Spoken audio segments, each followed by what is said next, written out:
কারণ তরুণেরা যত বেশি এগিয়ে আসবে, জালেম বাতিল স্বৈরাচারীরা তত বেশি পলায়ন করবে। কথা কোন ঠিক কিনা? জালেমরা মুরব্বীদের দেখে ভয় পায় নাই, জালেমরা আলেমদের দেখে ভয় পায় নাই, কিন্তু এই তরুণ যুবক কিশোরেরা ছাত্ররা যখন দাঁড়িয়ে গেছে তখন জালেমরা সব কিছু ফেলে পালাতে তারা বাধ্য হয়েছে। কথা কোন ঠিক কিনা? কাজেই তরুণরা আর পিছনে থাকা যাবে না। জালেমরা এখনো মাথা ছাড়া দিয়ে আবার দাঁড়ানোর জন্যে তারা বেকুল হয়ে আছে, প্রাণ প্রচেষ্টা করছে কিনা? একটু পরে পরে কয়েকদিন পরে পরে দেখবেন যে অমুক জায়গায় ঠুস করে একটু দাঁড়ায় যায়। ছোট পোলাপান দেখবেন ওই যে মাছের একটা খেলনা নিয়ে খেলাধুলা করে, এটা ঘুরতে থেকে হুট করে একটা দাঁড়ায় যায়, ওইটার বাড়ি দিয়ে আবার নিচে নামায়, আবার ঘুরতে থেকে হুট করে দাঁড়ায় যায়। তো জালেমরা স্বৈরাচাররা এখনো বুঝতে পারে নাই যে আল্লাহ যে ওদের গোড়া কেটে দিছে, ওরা যতই মাথা চারা দিয়ে উঠে আল্লাহর প্ল্যানকে পরিকল্পনাকে ব্যর্থ করে দিতে চায়। আল্লাহ বলেছে আন্নাকুম গায়রু মুজিজিল্লাহ। ওই জালেমদের মনে রাখা উচিত তারা কখনোই আল্লাহকে ব্যর্থ করতে পারবে না। কথা কোন ঠিক কিনা? কি হবে? জালেমগুলো স্বৈরাচারের দোসরেরা যদি এরকম চক্রান্ত করে, সুযোগ পাওয়ার পরে, আল্লাহ সুযোগ দিয়েছে ভালো হওয়ার জন্যে। আল্লাহ কেন সুযোগ দিয়েছে? কথা কয় না, ভালো হওয়ার জন্যে। এখন তারা ভালো না হয়ে এখনো চক্রান্তে ব্যস্ত। আল্লাহ বলেছে ওয়া আন্নাল্লাহা মুখজিল কাফিরিন। যেই সকল মানুষগুলো আমি আল্লাহর দেয়া সুযোগকে নেয়ামত মনে না করে তারা এখনো চক্রান্তে ব্যস্ত, এখনো ষড়যন্ত্রে ব্যস্ত, তাদের মনে রাখা উচিত এই জমিনের মধ্যে তারা সম্মান তো পাবেই না, তারা তো মাথা উঠে দাঁড়াতে পারবেই না, বরং আমি আল্লাহ তাদেরকে অপমানিত, লাঞ্ছিত, অপদস্থ করব সমাজের মধ্যে। কাজেই এখন কি ওই যুবক তরুণরা কি এখনো বাহিরে দাঁড়ায় থাকবে? পিছনে মুরব্বী না, পিছনে সামনে আসতে হবে। সামনে চলে আসেন, পিছনে বসার কোনো সুযোগ নেই তো। সামনে আসেন, পিছনে বসা যাবে না। আসেন, এই তো মাশাআল্লাহ, সামনের দিকে।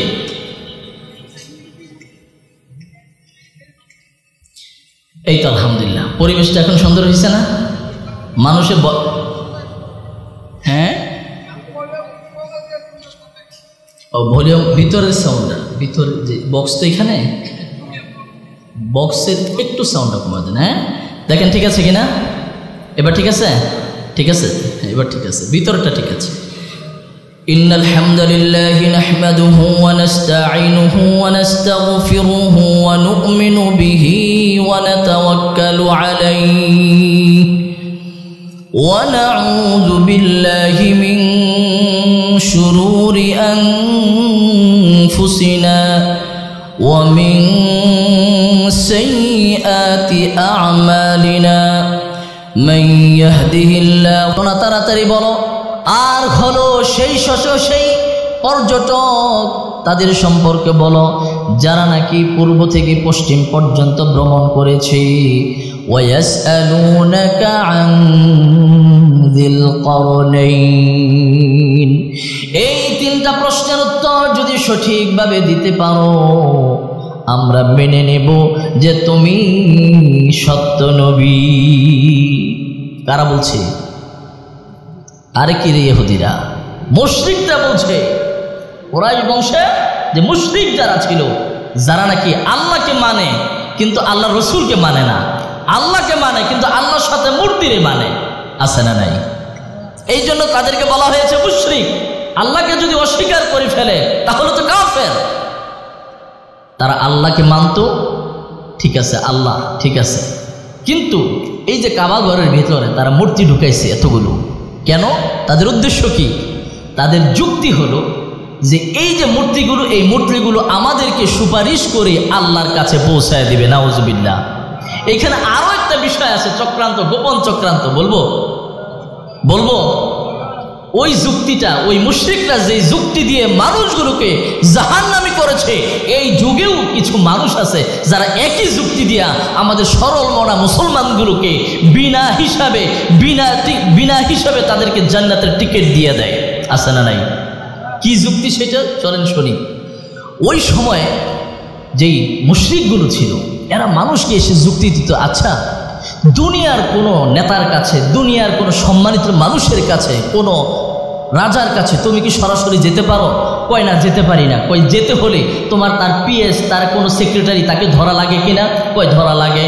কয় দুনিয়ার একটু সাধারণ এই সামান্য একটু সম্পদ কিংবা সামান্য একটি আর তিনি রাজা কিংবা তিনি এই একটা নেতা দায়িত্বশীল, এর কাছে যদি যেতে তার পিএস লাগে, পিএস এর মাধ্যম ছাড়া, সেক্রেটারির মাধ্যম ছাড়া, কোনো মাধ্যম ছাড়া যদি যেতে না পারো, তাহলে যিনি মহা রব্বুল আলামিন জগৎ সমূহের যিনি প্রতিপালক ওই আল্লাহর কাছে তুমি সরাসরি কি করে যাওয়ার আশা করো? তাইলে সেই আল্লাহর কাছে যাওয়ার জন্য মাধ্যম লাগবে কি লাগবে না? দুনিয়ার নেতাদের কাছে যদি যেতে মাধ্যম লাগে, তাহলে যিনি নেতাদের নেতা, যিনি নেতৃত্বের নেতৃত্ব দিচ্ছেন, যিনি জগৎ সমূহের রব, সে আল্লাহর কাছে যেতে কি মাধ্যম লাগবে না? যুক্তি তো এটাই বলে, কথা কোন ঠিক কিনা? এবার সরল মনা মুসলমানগুলো, সরল মনা মানুষগুলো তারা বলছে কথা তো ঠিক, যুক্তি তো চমৎকার যুক্তি। এবার তারা বলছে যে হ্যাঁ ঠিক আছে, তাহলে মাধ্যম কাকে ধরবো? এবার যখন প্রথম যুক্তিতে মানুষগুলো ঘায়েল হয়ে গেছে, এবার তারা বসতে হচ্ছে আমাদেরকে মানতে হবে, কারণ আমরা হলাম আল্লাহ তাআলার কাছের লোক। চিৎকার দিয়ে বলে নাউজুবিল্লাহ। কারণ আমরা কাবাগরের দায়িত্ব আমরা পালন করি, কাবাগরের রক্ষণাবেক্ষণের দায়িত্ব আমরা পালন করি। কাবাগরের হজ পালন করার জন্য যখন দূর দূরান্ত থেকে মানুষগুলো আসে আর তারা উলঙ্গ হয়ে কাবাগরটা তাওয়াফ করে, ওই তাওয়াফকারীদের পানি পান করাই আমরা। এই জন্য আমরা হলাম সবচেয়ে সম্মানিত, আল্লাহর কাছাকাছি, এই জন্য আমাদেরকে মানতে হবে। আমাদেরকে যদি খুশি করতে পারো তাহলে তোমরা আল্লাহর কাছাকাছি পৌঁছতে পারবা, আল্লাহর নৈকট্যে পৌঁছতে পারবা, কারণ আমরা সুপারিশ করে দেব, আমরা পিএস হয়ে আল্লাহর কাছে তোমার ব্যাপারে বলে দিব। এবার দ্বিতীয় যুক্তি পাইয়াও তারা কয় যে কথা তো ঠিক। এবার মানুষগুলো চিন্তা করলো তাহলে খুশি করতে হবে, এবার খুশি করে। এই শিরক শুরু হয়েছে। কি শুরু হয়েছে? যেহেতু কাবাগরের দায়িত্বে, রক্ষণাবেক্ষণে যারা দায়িত্বে আছে তারা সম্মানিত ধর্মীয় পুরোহিত, এবার তাদেরকে খুশি করতে গেছে। এখন তারা তাদের নিজেদের স্বার্থের দিকে, যেই জিনিসটা, যে আইনটা দিলে নিজেদের স্বার্থ ঠিক থাকে, যে আইনটা দিলে স্বার্থের মধ্যে ব্যাঘাত ঘটে, ওই আইনটা বাদ দিয়ে দেয়। আর যে আইন দিলে, যে কথা বললে মানুষ তাদেরকে পূজা করে, মানুষ তাদেরকে মেনে নেয়, মানুষ তাদেরকে হাদিয়া দেয়, টাকা দেয়, পয়সা দেয়, তাদেরকে পীরের মতো মানে, সেই মানুষগুলো সেই বিধানগুলো তাদের সামনে সুন্দর করে তুলে দেয়। আছে না নাই? এই ছিল মুশরিকদের যুক্তি। বর্তমান সমাজের মধ্যে আপনি যদি লক্ষ্য করেন, আমাদের সমাজের মধ্যে মানুষদেরকে দিনের পথে নেওয়ার জন্যে, মানুষদেরকে দুনিয়া থেকে, তাগুতের পথ থেকে, জাহান্নামের পথ থেকে মানুষগুলোকে বের করে মানুষগুলোকে জান্নাতের পথের পথিক বানিয়ে দেওয়ার জন্যে, মানুষগুলোকে আল্লাহর নৈকট্যশীল বানানোর জন্যে আল্লাহর কিছু প্রিয় বান্দা তারা কার্যক্রম শুরু করেছে, চেষ্টা শুরু করেছে। তারা একটা মসজিদ কিংবা মাদ্রাসা কিংবা একটা বাড়ি সেই জায়গায় তারা অবস্থান করে একটা নির্ধারিত সময় দিত। সেই সময় সাধারণ মানুষেরা এসে তাদের কাছে কোরআন শিখত, তাদের কাছে ইসলাম জানতো, তাদের সাথে আল্লাহকে কি করে পাওয়া যায় এই বিষয়গুলো সম্পর্কে তাদের কাছে জিজ্ঞেস করত। আর তারা মানুষগুলোকে আল্লাহর দিকে পৌঁছে দিত। এই সিস্টেমগুলোকে, এই আল্লাহর ওলিগুলো যখন দুনিয়া থেকে বিদায় নিয়েছে, এবার আল্লাহর ওলিগুলোর পরবর্তী প্রজন্ম কিছু আছে যাদের ঠিক মতো আল্লাহর প্রতি বিশ্বাস নাই, আল্লাহর প্রতি ভরসা নাই, আল্লাহর সাথে যাদের কোনো সম্পর্ক নাই, তারা বেশ ধারণ করে সুন্দর জুব্বা আর পাগড়ি টুপি ধারণ করে ওই মানুষগুলোকে, ওই মুশরিকরা যেই বক্তব্য দিত আল্লাহকে সরাসরি পাবে না, আল্লাহকে পেতে হলে মাধ্যম ধরা লাগবে, আর মাধ্যমে যদি তোমার জন্য আল্লাহর কাছে সুপারিশ করে তাহলে তুমি আল্লাহর জান্নাতে যেতে পারবা, আর মাধ্যমে যদি খুব সুপারিশ না করে আল্লাহকে পাওয়া তো দূরের কথা, জান্নাতের ঘ্রাণও তোমরা পাবে না। এরকম ভণ্ড আমাদের সমাজের মধ্যে আছে না নাই? আরো আসতে বলেন, আছে না নাই? এরকম ভণ্ড মানুষগুলোকে ধোঁকা দিয়ে সরল মনা মুসলমানগুলোর ঈমান হরণ করার মতো লোক সমাজের মধ্যে কম না বেশি? এই হলো যুক্তি তাদের, যে তোমরা যদি আল্লাহকে পেতে চাও তাহলে পীর ধরো, পীরের কাছে আসো, মুরিদ যদি না হও কাজ হবে না, মুরিদ হতেই হবে। ভাই আপনি মুরিদ হবেন, মুরিদ মানে শিষ্য, পীর মানে গুরু উস্তাদ, আর মুরিদ মানে ছাত্র। আপনি মুরিদ হবে, ছাত্র হবেন, কিন্তু ছাত্র হওয়ার জন্য একজন আলেমের কাছে, একজন পীরের কাছে আপনি যাবেন। কেন যাবেন জানেন?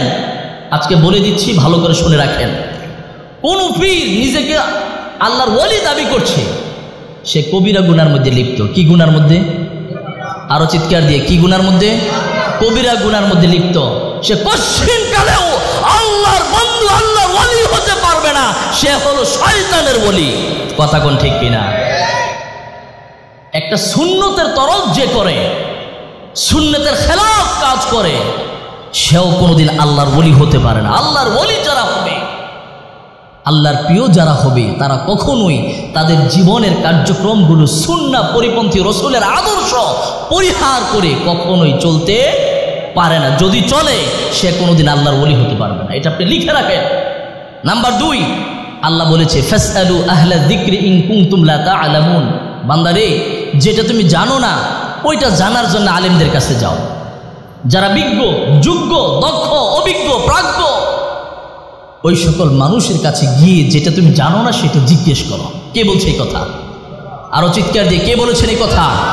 এই পথ কে বাতলিয়ে দিয়েছে? আল্লাহ রাব্বুল আলামিন। এবার আপনি পীরের কাছে যাবেন, গিয়ে এই চিন্তা মনেও রাখা যাবে না যে পীর হুজুর আপনি আমাকে একটু জান্নাতে নিয়ে যাইয়েন। পীরে যতই বলুক যে তোদেরকে ছাড়া আমি জান্নাতে যাব না, কবরে যখন মুনকার নাকির এসে প্রশ্ন করবে, বহু ভণ্ড আছে, ফাজিল আছে, ধান্দাবাজ আছে, বাটপার সিটার আছে, তারা এসে বলে ওই সময় আমাদের পীর কেবলা এসে আপনার প্রশ্নের উত্তর দিবে। ওর জুতা দিয়ে পিটায়া এরপর ওর মুখ বন্ধ করা দরকার। ওর নিজেরই তো খবর থাকবে না, ও আসবে কি করে? কথা কোন ঠিক না বেঠিক? ঠিক না বেঠিক? ভাইরা আমার, আল্লাহ রাব্বুল আলামিন বলেছেন ফাসআলু আহলা যিকরি ইন কুনতুম লা তা'লামুন। তোমরা যারা জানো না তারা পীরের কাছে, আলেমের কাছে, মানুষের কাছে শুধু এই জন্য যাবা যে আপনি আমাকে ইসলামের কথাগুলো শোনান, ইসলামের কথাগুলো আমাদেরকে জানিয়ে দেন, আল্লাহর কোরআন তেলাওয়াত করে তাফসীর করে আমাদেরকে শুনিয়ে দেন। আমরা শুনবো, জানবো, শিখবো, আমল করে আমরা আল্লাহকে খুশি করব। কথা কোন ঠিক কিনা? আমল ছাড়া যাওয়া যাবে? যত ফিরেই গুতাক, যতই ফিরে সুপারিশ করুক কাজ হবে, যতই আশা দেখাক আমাদেরকে, স্বপ্ন দেখা কাজ হবে। কাজেই আপনি একজন পীরের কাছে, আলেমের কাছে যাবেন এই শর্তে, শুধুমাত্র জানার জন্য, শিখার জন্যে। এবার শিখার পরে, জানার পরে আমার আপনার কাজ কি? আমল করা। কারণ আল্লাহ তাআলা কোরআনে বলেছে ইল্লাল্লাযীনা আমানু ওয়া আমিলুস সালিহাত। বান্দারে, পৃথিবীর তামাম মানুষগুলো ক্ষতির মধ্যে আছে, শুধুমাত্র ক্ষতির মধ্যে থাকবে না কারা? যারা আমানু, ঈমান এনেছে, যারা আমি আল্লাহর বিধানগুলো মেনে নিয়েছে বলে স্বীকৃতি দিয়েছে। এবার স্বীকৃতি দেওয়ার পর আল্লাহ বলেন ওয়া আমিলুস সালিহাত। বান্দা স্বীকার যেটা করেছ, মেনে নিয়েছো বলে ঘোষণা দিয়েছো, এবার তুমি প্রমাণ দাও। প্রমাণ যতক্ষণ না দিতে পারবা তোমার স্বীকৃতির কোনো মূল্য নেই। আল্লাহ রাব্বুল আলামিন কাফেরদের ব্যাপারে বলেছেন فإن تابوا وأقاموا الصلاة وآتوا الزكاة فخلوا سبيلهم। যদি তারা ফিরে আসে তাদের অপরাধ থেকে অন্যায় থেকে যদি ফিরে আসে, ওয়া আকামুস সালাহ ফিরে আসার পর নামাজ কায়েম করে, ওয়া আতাউজ যাকাত যাকাত আদায় করে, ফাখাল্লু সাবিলাহুম তাহলে তাদেরকে সুন্দর পথে চলতে দাও। আল্লাহ রাব্বুল আলামিন শর্ত দিলেন তিনটা। এক নাম্বার হলো তওবা করে ফিরে আসা। শুধু যদি বলে যে আমরা ঠিক হয়ে গেছি, ভালো হয়ে গেছি, কাজ হবে না। শর্ত হলো তিনটা। দুই নাম্বার শর্ত হলো ওয়া আকামুস সালাহ, তওবার ঘোষণা দেওয়ার পর সাথে সাথে নামাজ আদায় করা লাগবে, নামাজ কায়েম করতে হবে। শুধু নামাজ কায়েম করলে হবে না, আরেকটা কাজ বাকি আছে। আল্লাহ বলেন ওয়া আতাউজ যাকাত, বান্দারে যাকাত সম্পদের যাকাত আদায় করো, সাদাকা করো, অসহায় মানুষগুলোর পাশে দাঁড়াও, অসহায় মানুষগুলো ইয়েতিম মিসকিনদের দিকে সহানুভূতির হাত বাড়ায়া দাও। এই তিনটা কাজ যদি তুমি করতে পারো তাহলে আমি আল্লাহ রাব্বুল আলামিনের কাছে তুমি যে স্বীকৃতি দিলা তোমার স্বীকৃতিটা প্রমাণিত হবে।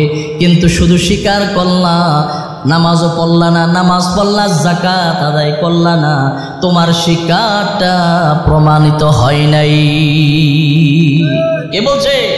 আল্লাহ রাব্বুল আলামিন। এই জন্যে তারা যদি বলে যে আমরা ঠিক হয়ে গিয়েছি, শুধু এই কথা বললে হবে না, পাশাপাশি প্রমাণ দিতে হবে।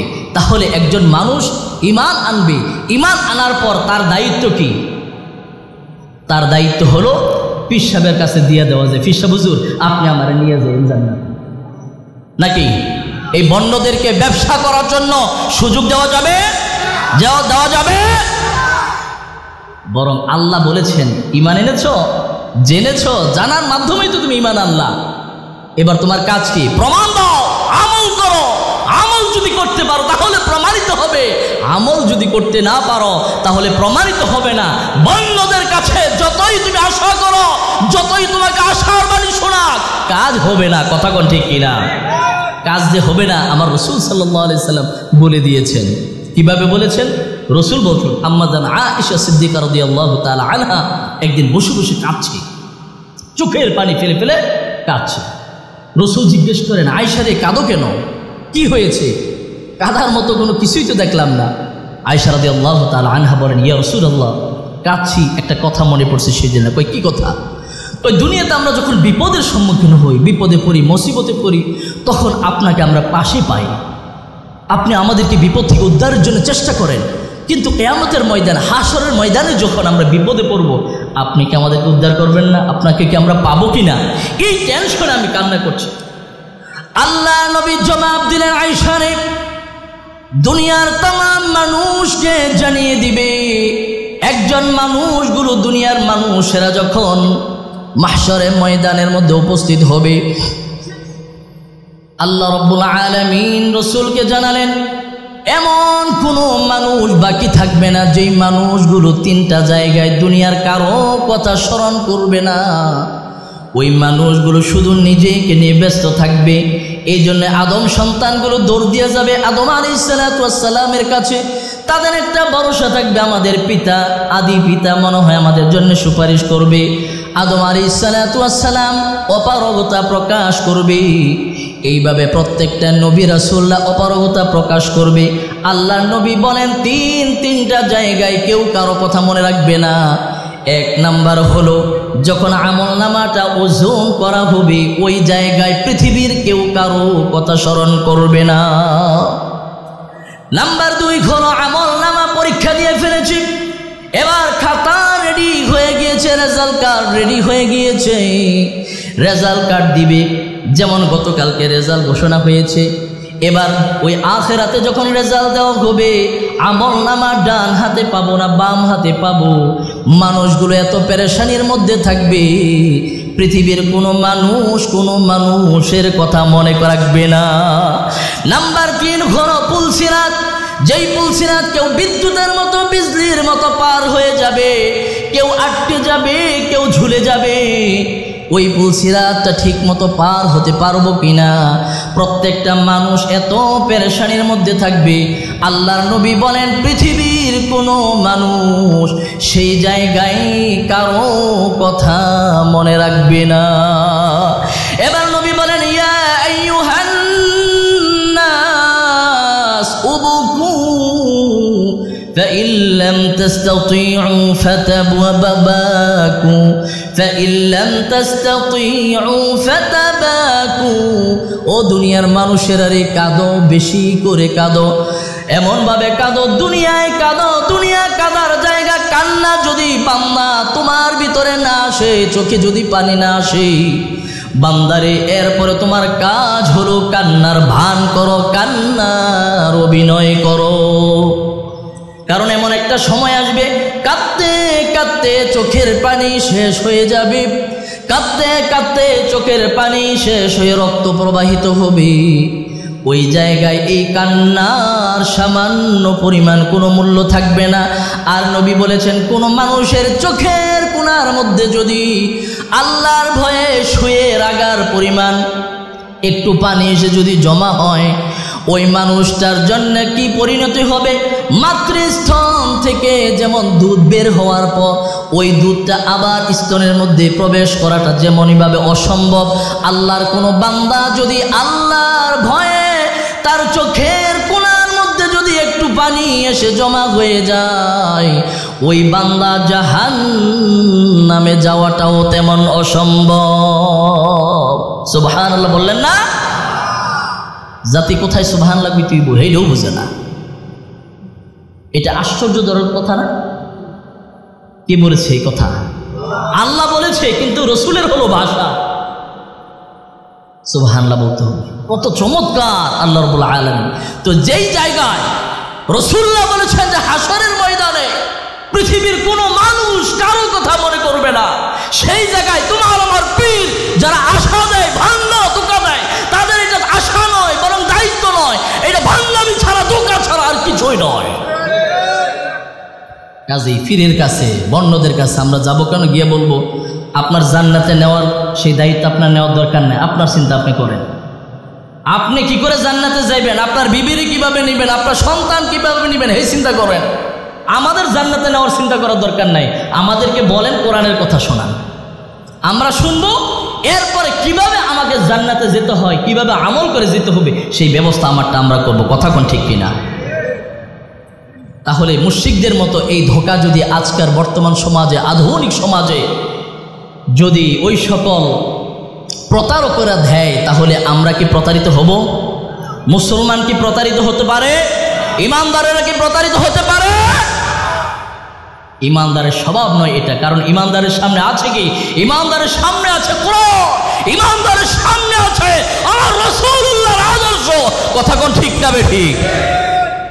একজন ইমানদার কখনোই এই দুইটা জিনিস যখন তার সামনে থাকবে, তখন সে বিপদগামী হতে পারে না, জান্নাতের পথ থেকে কখনোই পদচ্যুত হতে পারে না। কথা কোন ঠিক কিনা? সম্মানিত হাজিরিন, সূরা কাহাফ 3টা প্রশ্ন। 1 নম্বর প্রশ্ন হলো রূহ সম্পর্কে বলো।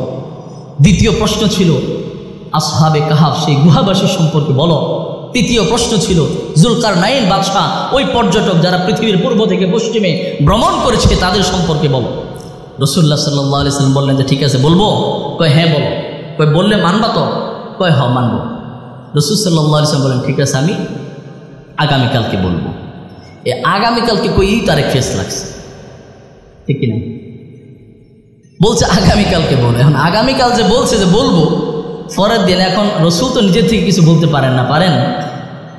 রসুলের কাছে যখন ওহী আসে তখন এনে রসুল বলতে পারে। এখন প্রশ্ন করছে, রসুল ঠিকই গেছে, কারণ জানা তো নাই। এখন প্রশ্নের উত্তর যখন আসবে আসল জায়গা থেকে, তখন তিনি বলবেন। তিনি বললেন যে আগামীকালকে বলবো। এখন আগামীকাল তো আর জিবরিল আমিন আসেন না। 1 দিন যায়, 2 দিন যায়, 3 দিন যায়, 4 দিন যায়, আহারে আর আসে না। কিন্তু পেশ তো লেগে রয়েছে আরেকটা। দীর্ঘদিন পর আল্লাহ রাব্বুল আলামিন ডেকে বললেন ওয়ালা তাকুলান্না লিশাইইন ইন্নী ফাইলুন যালিকা গাদা ইল্লা আন ইয়াশা আল্লাহ। আল্লাহু আকবার। আল্লাহ রাব্বুল আলামিন নবীকে বলছেন, নবী আপনি প্রশ্নের উত্তর জানতে চেয়েছেন, প্রশ্নের উত্তর পরে দেব, তার আগে একটা কথা আছে। কথা কি? এবার আল্লাহ রাব্বুল আলামিন বলছেন আপনি কখনোই এই কথা বলবেন না যে আমি আগামীকাল বলবো, এই কথা বলা যাবে না, কিন্তু বলতে হবে ইল্লা আইয়াশা আল্লাহ, অর্থাৎ ইনশাআল্লাহ, আল্লাহ যদি চায় তাহলে আমি আগামীকালকে বলবো। দাওয়াত দিয়েছো আগামীকালকে আসবো, না না আগামীকালকে নয়, বরং বলো ইনশাআল্লাহ, আল্লাহ যদি চায় তাহলে আমি আগামীকাল বিয়ের বাড়িতে বেড়াতে আসবো। ঠিক কিনা? আল্লাহ রাব্বুল আলামিন নবী সহ গোটা জাতিকে শিক্ষা দিয়ে দিলেন, বান্দারে যখন কথা বলবে, ফিউচারে ভবিষ্যতে কোনো কাজ করার জন্য যখন কথা বলবা, নিজের উপর ভরসা করা যাবে না। আগামীকাল বলবা এই কথা যদি বলো, ভরসা হয়ে যায় নিজের উপর। আরে তোমার কোনো ক্ষমতা আছে নাকি? তোমার 14 গোষ্ঠী 14 পুরুষ তামাম দুনিয়ার মানুষ যদি মিলে আগামীকাল চেষ্টা করো, কখনোই সম্ভব হবে। এই জন্য আল্লাহ রাব্বুল আলামিন শিক্ষা দিলেন, বলো ইনশাআল্লাহ, আল্লাহ যদি চায় তাহলে ভরসা কার উপর হয়? আরো চিৎকার দিই, আরো চিৎকার দিই। আল্লাহর উপর ভরসা হয়। আর বান্দা যখন আল্লাহর উপর ভরসা করে, আল্লাহর উপর যখন বান্দা ভরসা করে, সাথে সাথে আল্লাহ রাব্বুল আলামিন ওই বান্দার ব্যাপারে একটা চমৎকার ঘোষণা দেয়, ওয়া মাইয়াতাওয়াক্কাল আলাল্লাহি ফাহুয়া হাসবু। অন্য আয়াতে বলেছে ইন্নাল্লাহা ইউহিব্বুল মুতাওয়াক্কিলিন। আল্লাহু আকবার। আল্লাহ রাব্বুল আলামিন ডেকে বলে, বান্দারে তোমরা যারা নাকি আগামী কাল করবে আর আমি আল্লাহর উপর ইনশাআল্লাহ বলে ভরসা করলাম, আমি আল্লাহ রাব্বুল আলামিন তোমার প্রয়োজনটা পূরণ করার দায়িত্ব নিয়ে নিলাম। ওয়া মান ইয়াতাওয়াক্কাল আলাল্লাহি ফাহুয়া হাসবু। যদি বান্দা তুমি আমি আল্লাহর উপর ভরসা করে কোনো কাজ করতে পারো, তাহলে আমি আল্লাহ রাব্বুল আলামিন তোমার প্রয়োজন পূরণের জন্য যথেষ্ট হয়ে যাই। বদরের যুদ্ধের দিকে তাকান, মাত্র 313 জন, আর বিপরীত পক্ষে পৃথিবীর সর্বাধুনিক অস্ত্রে শস্ত্রে সজ্জিত 1000 জন। মুসলমানদের মধ্যে আল্লাহর নবী উপস্থিত আছে। আহারে বলেন তো, যেই জায়গায় আল্লাহর নবী উপস্থিত, এর থেকে বড় মেশিন গান, এর থেকে বড় হাতিয়ার আর পৃথিবীতে কিছু হতে পারে নাকি?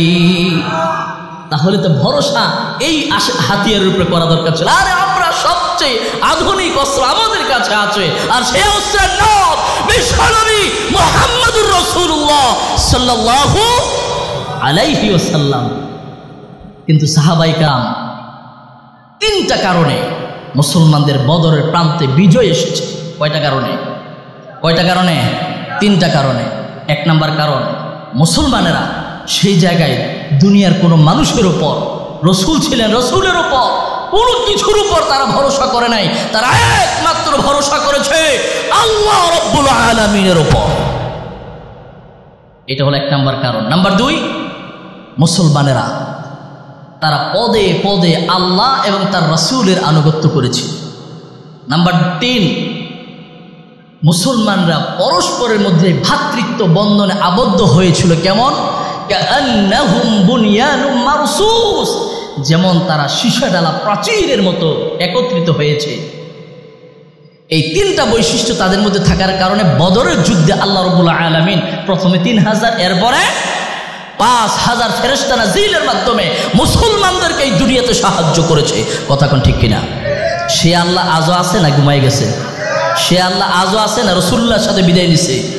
তাহলে সেই আল্লাহ যদি আজও থাকে, মুসলমান যদি তাদের চলনে বলনে উঠা বসায় সব জায়গায় যদি এই 3টা বৈশিষ্ট্য তাদের জীবনে লালন করতে পারে, ধারণ করতে পারে, আজও সেই আল্লাহ মুসলমানদেরকে বিজয়ী করার জন্য রেডি আছে।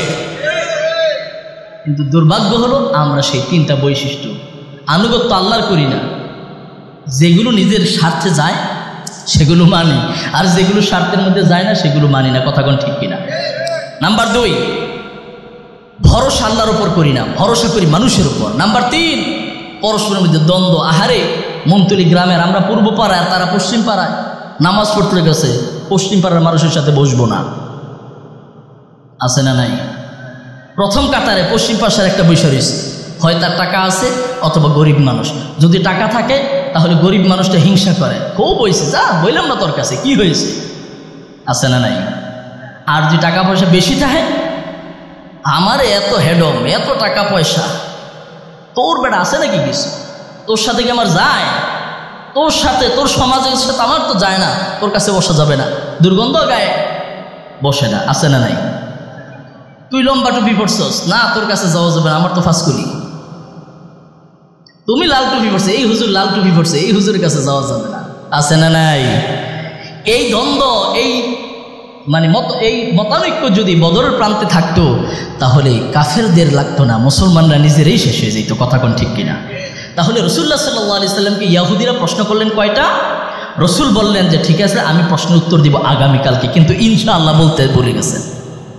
আল্লাহ রাব্বুল আলামিন সাথে সাথে ওহী নাজিল করেন নাই, কয়েকদিন সময় নিয়েছে, নেওয়ার পরে আল্লাহ তাআলা শিক্ষা দিলেন, নবী আপনি যখন বলবেন যে আগামীকালকে কোনো কাজ করব, তখন ইনশাআল্লাহ বলতে হবে, কারণ ভরসা আমি আল্লাহর উপর করতে হবে। আমি আল্লাহর উপর যদি ভরসা না করেন, পৃথিবীর কেউ আপনাকে সহযোগিতা করতে। এবার আল্লাহ রাব্বুল আলামিন আসহাবে কাহাফের ঘটনা সুন্দর করে নবীকে জানিয়ে দিচ্ছেন।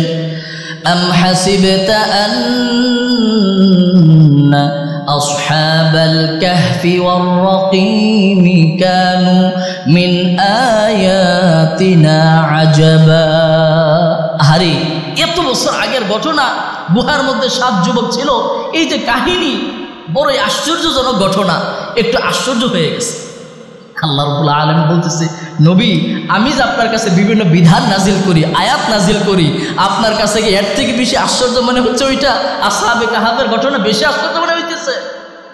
কে বলতেছে এই কথা? আল্লাহ রাব্বুল আলামিন নবীকে বলতেছে। অর্থাৎ আমার যে বিধান নাজিল হচ্ছে কয়দিন পরে পরে, এই আয়াতগুলো যে আশ্চর্যজনক বিষয়, এক একটা এর থেকে বেশি আসহাবে কাহাফের ঘটনা হতে পারে না। তারপরও তারা যেহেতু জানতে আসছে, জানাতে তো হবেই, আপনি সময় নিয়ে জানাবেন। অর্থাৎ দেখেন এখানে আল্লাহ তাআলা আরেকটা কৌশল শিখাইছেন। যারা বিজ্ঞ মানুষ, যাদেরকে সমাজের মানুষ বিজ্ঞ মনে করে, কোনো বিষয় জানতে চায়, এখন আমার কাছে জানতে আসছে, আমি যদি সাথে সাথে উত্তর দিতে না পারি তাহলে আমি ফেল মারলাম, এই ধরনের মানসিকতা আমাদের সমাজের মানুষের মধ্যে আছে না নাই? দুনিয়াবি ক্ষেত্রে একটা সাথে সাথে জবাব দিলাম, না হইলে না হইল, সেইটা একটা মানা যায়। কিন্তু আমার মতো আলেম যারা, হুজুর যারা আছে, যখন প্রশ্ন একটা করা হলো, তিনি মনে করেন যে আরে এই মুহূর্তে উত্তর দিতে না পারলে মুসল্লি মনে করবে আমগো হুজুর জানে না। আর মুসল্লিরাও মাশাআল্লাহ, হুজুর একটা প্রশ্ন করছিলাম, কই দেখলাম না, উত্তর দিতে পারলো না, যদি এত জানা থাকে এইবার এত জানে, আছে না নাই? এই যে এই কাম যে আমরা বেশি করি, যার কারণে হুজুররাও চিন্তা করে এখন লগে লগে একটা উত্তর না দিলে অন্তত ইজ্জত তো বাঁচাইতে হইব, উত্তর একটা দিয়ে দিই, আছে না নাই? অথচ আল্লাহ তাআলা শিখালেন সাথে সাথে জানা না থাকলে আপনি সময় নেন, ঠিক আছে আপনাকে আগামীকালকে উত্তর দিব, আগামীকালকে আসেন, আসরের সময় আসেন, এশার সময় আসেন, তখন বলবো, কিন্তু এখন না। এটা আল্লাহ তাআলা শিক্ষা দিলেন। এবার আল্লাহ রাব্বুল আলামিন এই কথা বলার পর দেখেন আল্লাহ তাআলা বলছেন, إذ أوى الفتية إلى الكهف فقالوا ربنا آتنا من لدنك رحمة وهيئ لنا من أمرنا رشدا। আল্লাহ রাব্বুল আলামিন ঘটনা বর্ণনা করার আগে শেষ পরিণতি যুবকগুলো কি করেছিল আল্লাহ তাআলা সেই কথা আগে বলে ফেলেছে। আল্লাহ বলেন, নবী গো একটু স্মরণ করেন ওই যুবকদের কথা, যেই যুবকদের ব্যাপারে আপনারা প্রশ্ন করছে। কই কি কথা? এই যুবকগুলো ইজ আওয়াল ফিতিয়াতু ইলাল কাহফি, ওই কাহাফের মধ্যে, ওই গুহার মধ্যে, কাহাফ মানে হলো গুহা, ওই গুহার মধ্যে এই যুবকগুলো যখন নাকি তারা আত্মগোপন করেছে, আশ্রয় নিয়েছে, তারা যখন সেখানে লুকায়িত ছিল, সেখানে তারা যেই কাজ করেছে সেইটা আগে শোনেন, কেন লুকাইছে সেটা পরে শোনেন। সেই জায়গায় তারা ঢুকে তারা বলল, ফাকালু রব্বানা, এই যুবকগুলো সেখানে গিয়ে আতঙ্কিত হয়ে যায় নাই, ভীত সন্ত্রস্ত হয়ে যায় নাই। এই সমাজে বাড়িঘর ছেড়ে এসে এখানে আত্মগোপনে ছিল, আত্মগোপন করেছে। আহারে এত সুন্দর বাড়ি ছেড়ে আসলাম, আহারে বাড়িতে এত সুন্দর বিবি রেখে আসলাম, আহারে সন্তানগুলো কলিজার টুকরা সন্তানগুলো রেখে আসলাম, আহারে বাজারে এত সুন্দর একটা সুন্দর পজিশনে দোকান রেখে আসলাম, এত কাস্টমার। এগুলো নিয়ে সেই যুবকগুলো আফসোস করে নাই। সেই গুহার মধ্যে যুবকগুলো প্রবেশ করে তারা সেখানে বলল, রব্বানা আতিনা মিন লাদুনকা রাহমা, হে আমাদের প্রভু, আপনার পক্ষ থেকে বিশেষ রহমতের মাধ্যমে আমাদেরকে পরিবেষ্টন করুন। ওয়াহাইয়্যি লানা মিন আমরিনা রাশাদা, আর আমাদেরকে সঠিক পথে, যেই পথে চলার জন্যে, যেই পথে অবিচল থাকার জন্যে আমরা আজকে আত্মগোপন বাড়ি ঘর জায়গা জমি বিবি বাচ্চা টাকা পয়সা দোকান ব্যবসা বাণিজ্য চাকরি সব কিছু পরিহার করে যেই আপনার কাছে এসেছি, যেই পথে থাকার জন্যে, সেই পথে আমাদেরকে চলার জন্য আপনি সাহায্য করেন। আল্লাহু আকবার। যুবকগুলো কিভাবে দোয়া করেছে দেখেছেন? আল্লাহ তাআলা এরকম বিপদের মধ্যে তো আমরাও পড়ি, কথা কোন ঠিক কিনা? এবার তার বিপদ কি ছিল? এবার চলেন বিপদের দিকে যাই। আল্লাহ তো শেষ পরিণতির কথা বলছে, বিপদের কথা জানা দরকার আছে কিনা? তাহলে তো আমরা আমাদের মধ্যে সেই বিপদ আছে কিনা এটা আমরা বুঝবো। এবার চলেন বিপদ। মুফাসসিরিনে কেরামের বক্তব্য হলো, হযরত ঈসা আলাইহিস সালাতু ওয়াস সালামের যুগে এক জালেম বাদশা ছিল, অত্যাচারী স্বৈরাচার বাদশা ছিল, যার নাম ছিল দাকিয়ানুস। কিনুস দাকিয়ানুস।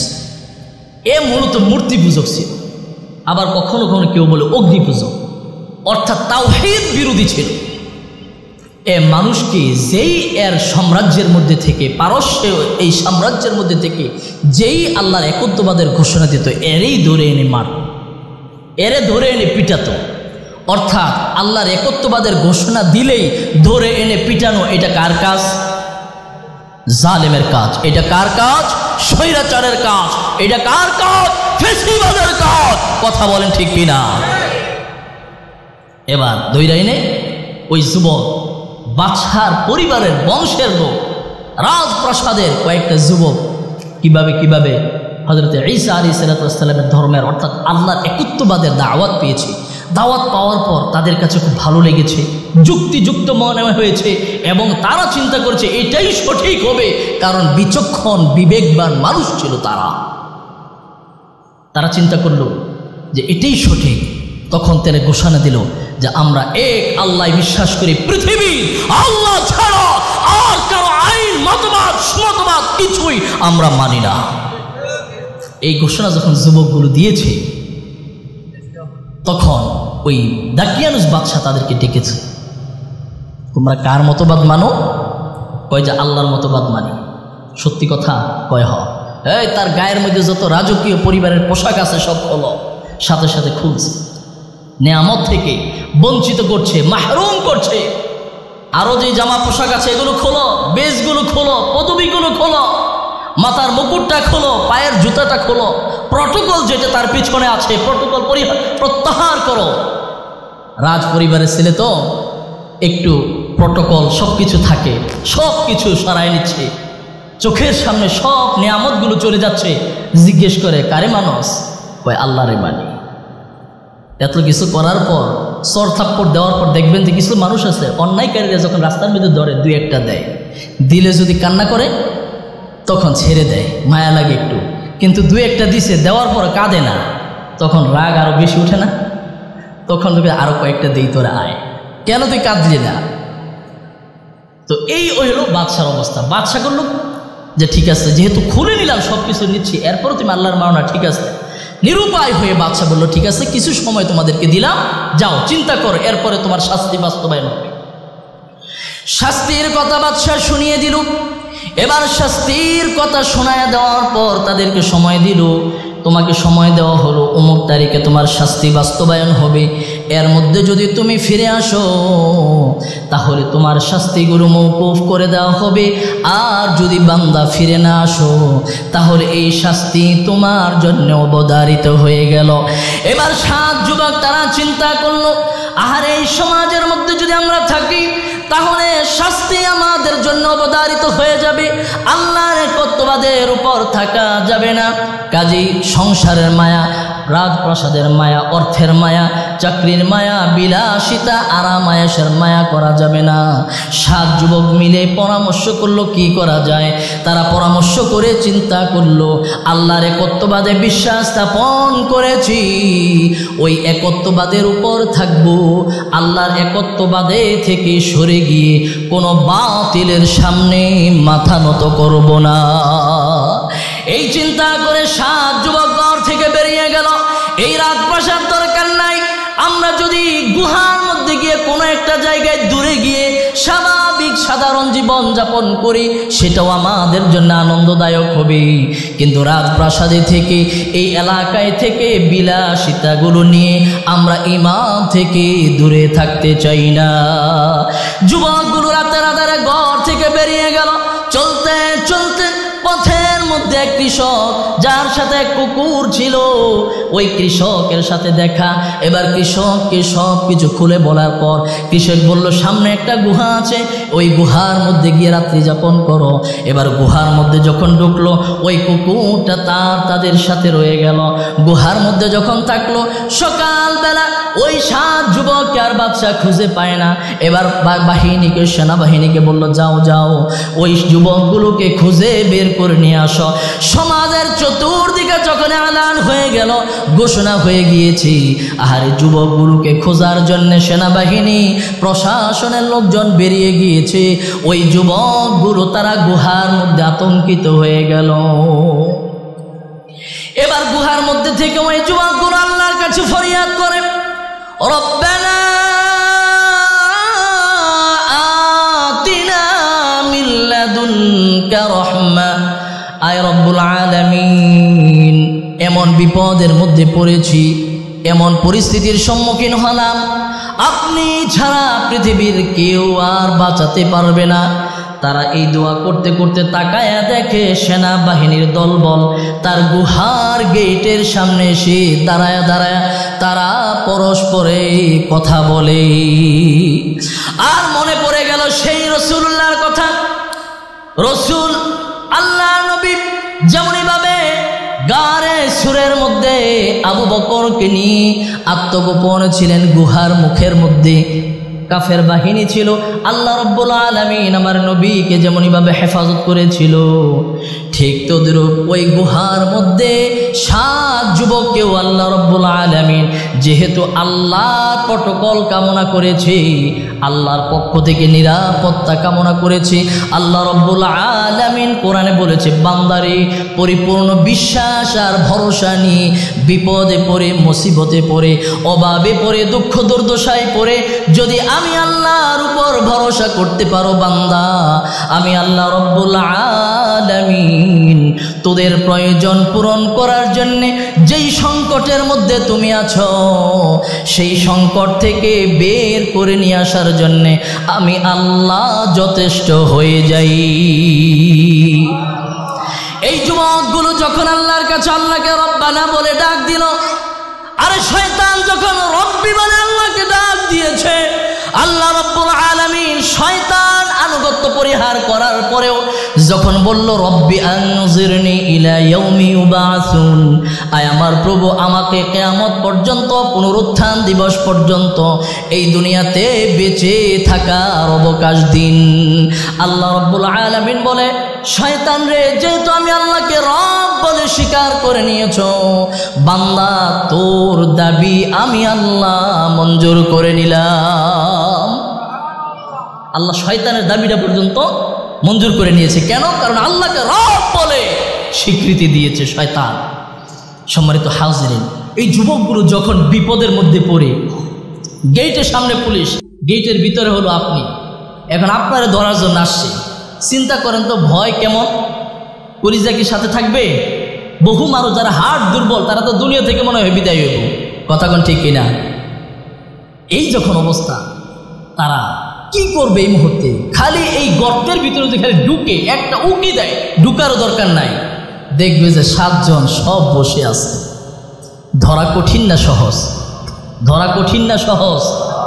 এই মুহূর্তে তারা চিন্তা করলো যে আল্লাহর একত্ববাদে বিশ্বাসী হলাম, একমাত্র আজকে এই মহা সংকট থেকে, মহা বিপদ থেকে উদ্ধার করতে পারেন একমাত্র তিনি কে? আরো চিৎকার দিয়ে তিনি কে? সম্মানিত হাউজিন, এবার তারা যখন সেখানে ডাক দিল, আল্লাহ রাব্বুল আলামিন আগেই ওয়াদা করেছে, আমি আল্লাহর উপর ভরসা করলে আমি আল্লাহ মহা সংকট থেকে বের করব। ওই গুহার ভিতরে, গুহাটাকে দেখতে এত আতঙ্কজনক, একেবারে ভয়ঙ্কর আল্লাহ তাআলা করে দিলেন ওই মানুষগুলো, ওই প্রশাসনের লোকদের অন্তরের মধ্যে। তারা মনে করলো যে আহারে দেখতে গুহাটাকে ভয়ঙ্কর, মনে হয় যে জীবনে কোনো মানুষ এই গুহার ভিতর দিয়ে যায় নাই। এরকম কিছু গুহা, কিছু বাড়ি ঘর জঙ্গলের মধ্যে আছে না নাই? থাকে কি থাকে না? বহু মানুষ আগে আমরা বিভিন্ন গর্তে জঙ্গলে যখন পাতা কুড়াতে যেতাম তখন দেখতাম যে এমন কিছু গর্ত পাওয়া যেত, এমন কিছু ঘর, ভাঙ্গাচোরা ঘর, টিনের বেড়া পাওয়া যেত। মনে হয় যে এই জঙ্গলের মধ্যে, এই বাড়ির মধ্যে কয়েক যুগ ধরে কেউ আসে।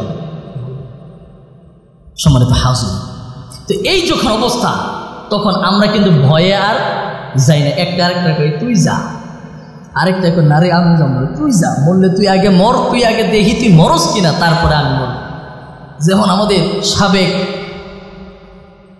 এই রাষ্ট্রপতি, তিনি বলেছিলেন একবার যে আমি মনে করতাম যে রাষ্ট্রপতি হওয়া জানি কত শান্তি, কত আরামদায়ক, কিন্তু আমি যখন রাষ্ট্রপতি হলাম, এবার যখন একটা ডিম খাব, খুব মন চাইলো আজকে যে একটা ডিম ভাজি দিয়ে ভাত খাই, মন চাই কিনা? যদিও আমাদের এখন মন চাইলেও কিন্তু অনেক সময় কাজ হয় না। কারণ কি? যেইভাবে একটা ডিমের দাম বাড়ছে, আহারে এই যে মানুষের অবস্থা। তখন তিনি বললেন যে আমি ডিমটা খাওয়ার আগে দেখি যে অর্ধেক নাই হয়ে গেছে।